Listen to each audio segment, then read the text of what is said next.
Hi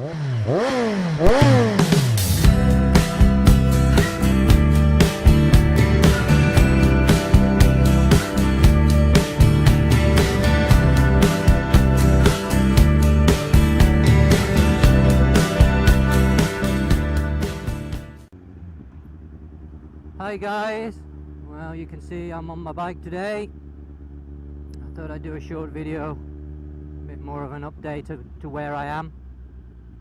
I've now fitted all the Woolich Racing harness. The log box is all fitted and all working as it should. Had a few minor issues with the log box. The wiring harness is really tricky to get into the back of the ECU plug, and one of the wires I hadn't got all the way down, hadn't fully locked into place, and obviously on connecting it to the ECU it must have been pushing back the wire a little bit, not making a proper connection. I had a few error messages coming up, spoke to the company and they suggested to recheck everything, which I did, and that's when I came across, I found that one of the wires hadn't quite seated. Got that to seat properly, which was a bit of a nightmare, to be honest. They're very tricky. There's a lot of wires on the back of that plug, and trying to add more into them, it can be quite difficult, but got there in the end, connected it all up, and bingo, it's all working as it should. I did a read on my ECU, got all the part numbers, etc., and then I disabled the stock O2 sensor on the bike, because obviously that's not there anymore and the plug's been disconnected, and I had a warning light coming on the dash, engine management light, because of the stock sensor being disconnected, which is now gone, as you can see, because I've disabled that. I've also disabled the exhaust valve and also the air injection system, which is what causes the popping back on deceleration, which I'm now on my way to pick up the blanking plates for that, so I can take the air injection off, because I can't do any tuning on the bike until that's been all disconnected and sealed off, because it'll give me false readings at the new wideband O2 sensor. So I'm just on the way to the guy that I have all the decals made for the bike. I've had a few changed. I'm going to pick up some new ones, and then I'm going straight from there to the guy who's making me the plates. I've had a few extra made, so I've got a couple in stock just in case I need some extras for other bikes, because you can't do any tuning with the air injection still on the bike, because it just throws the readings out. So that's what I'm doing today. So it's a lovely day here in Thailand, just coming up to 3 o'clock in the afternoon. I actually managed to get and fly the drone yesterday. I did a bit of a test flight. Forgetting where I was going then. Need to go straight on, and it nearly went into Phuket town. Not concentrating on where I'm going there, but yeah, so I did a test flight yesterday, myself and my other half, 2 controllers, myself flying the drone, my other half operating the camera, and to be honest, I'm quite pleased with the footage. It was only a test, first time she's ever worked anything like that, and I'm still learning myself on the drone, so we're still getting to grips with all the settings, etc. on the drone. But yeah, it was quite successful. I got some really nice footage. I'm hoping to do a little bit more practicing first before I start putting the footage out, shall we say, on YouTube, etc. I'm trying to get some experience on what I can do with the drone. I'm altering the camera settings just to see what it can do, and etc. I'm looking forward to testing it with the bike, but I'm sort of taking little steps because I want to be careful, because the laws on drones now in Thailand have been tightened up as from last month, and improper use of the drones can end you up with a serious fine or even a prison sentence of up to 12 months. So it's worth abiding by the law at the moment, because they're having a bit of a clampdown. I think it's due to people not using them, shall we say, carefully or correctly, whichever way you want to say it. But now you need to have them registered before you can fly them. If you fly them and you get asked for papers and you haven't got the papers, that's when you're going to have the problem. So I've got a company in Bangkok that I've been using for both the insurance and the registration of the drone. They've given me the okay, they've sent me the document across, so now I'm good to go on flying the drone. So we're going to try and get a little bit of practice in before I really start to see what we can do with the drone. And at the same time, obviously I'm working on my bike. I've got a few things going on at the same time, trying to sort out my time, manage my time between YouTube videos, bike tuning, drone, and other businesses that I have as well going on at the moment. So it's a little bit manic at the moment, but it keeps me busy, that's for sure. So I'm gonna go over to see the sticker man, as I call him, see if he's got the stickers made up for me. I'm not sure whether he's going to fit them or I'm going to fit them myself. Sometimes he fits them if he's got time, other times I just bring them back and do them myself.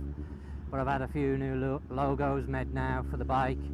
Obviously the company name for the tuning side of things. I've also got some stickers. Basically this bike will be the demonstrator, the show bike, whatever you want to call it, so people can try it. I've got to have a think about that, because obviously if somebody jumps on the bike and drives it like a complete lunatic and then smashes it up, I've got to have some sort of cover that covers me, and obviously the person needs to have some sort of cover. I don't mind somebody having a go on the bike as long as they don't write it off. So yeah, I've got to have a think about that first, but I'm going to hopefully get the bike ready for sort of February, March. I believe there's a big bike show coming up around that time. I want to have the bike on show. Hopefully the tuning, all the mapping will be done by then. I've got a few months to get the mapping done, make sure it's all working right. I've got an update on the dyno. I've been over, spoken to the guy who's got the dyno, but unfortunately he's now sent it to Bangkok to his brother, because he wasn't getting a lot of work for cars. Well, mainly I think he was doing like trucks, diesel trucks, but there's not a massive amount of demand over here in Phuket. Maybe in Bangkok, I don't know, but it seems to be more motorbikes, and he doesn't do motorbikes at all. So I've had a chat with him. I've had a really good long chat with him. I put a proposal to him, and he seems very interested, and now he's asked me to give him 4 or 5 weeks, and he's going to bring the dyno back from Bangkok. He didn't really want to send it there in the first place because he really enjoys the tuning side of things. Doesn't know anything about motorbike tuning. So I've put a proposal to him, and he seems very interested. So fingers crossed he's going to bring it back. Hopefully 5-6 weeks. Let me start that again. Hopefully in 5 or 6 weeks I will have a dyno machine to play around with, and that will be good for the tuning on the bike, because it's going to allow me to do the tuning a lot more accurate than I can do on road or on the bench, because it's not safe to run the bike flat out. Wow! Bit of popping back there. Oh, yeah, so it's not really safe to try and tune the bike on the road, because you can't really ride the bike like a lunatic. Well, you can, but you risk obviously killing yourself or killing somebody else.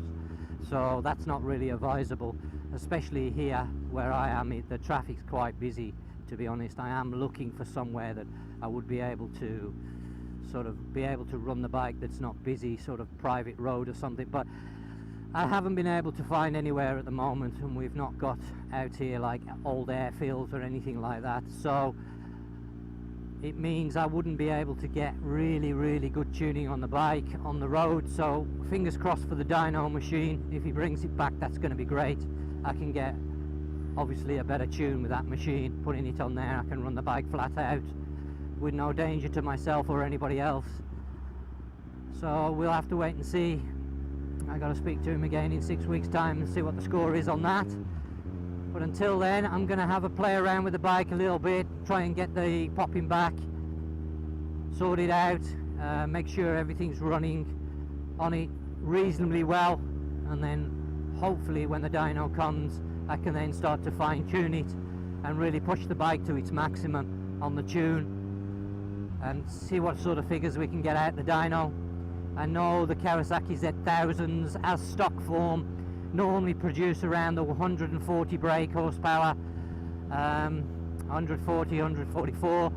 I've seen one that's pushing about 175, so if I can get something 175 and up, I'll be really pleased with the Woolich stuff. But until we try it, we're not going to really know. 180, I'd be really chuffed at that, but I don't know whether she'll do that or not. It's going to really be pushing it, but the company name is tuned to the limit, so that's what I'm going to do, tune it to as far as I possibly can, change as much as I possibly can, and push it as hard as I can without hopefully blowing it up.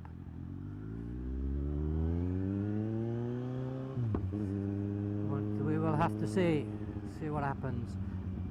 So yeah, when I first disconnected the O2, the stock O2 sensor, I had the warning, engine warning light coming on, engine management light should I say, coming on the dash once the bike was running. But since I've reset that, disabled it, and the air injection and the exhaust valve, that's all sorted itself out now, but it is running quite, I think it's running lean, to be honest. Until I get these blanking plates on the bike, I'm not going to be 100% sure how it's running, because basically it's pumping clean fresh air from the airbox into the exhaust at the moment, which is throwing all the readings out on the O2 sensor. So until that system's taken off the bike, even though it's been disabled, I would imagine there's still air going in there and being sucked through. So until the plates are put on to block all that off and then everything's disconnected and moved out of the way, I'm not going to get an accurate reading off this gauge. So I can't really sort of set up the software. I don't really want to start trying to tune it. I want to do everything correct on the bike so I can get a really good, accurate, nice tune on the bike. So that's what I have for you this time. Stay tuned, because there's going to be a lot of videos coming in the next few months now. I'm sort of getting myself sorted out. The cameras are working really well. I've got the audio really working well this time. Done a few tests. Did the last video that I uploaded. The sound was 100 times better than what I had last year. Got that now on a separate thing, plumbed into the helmet. Really got the setup down to a T now, so it's really sort of looking and sounding nice now. I've not really done a lot of editing work on the videos up to now. I have got Vegas to do the post-production on, but I haven't really had the time to play around with that either yet, and again, it's something I've got to learn. So stay tuned till next time. Catch you later.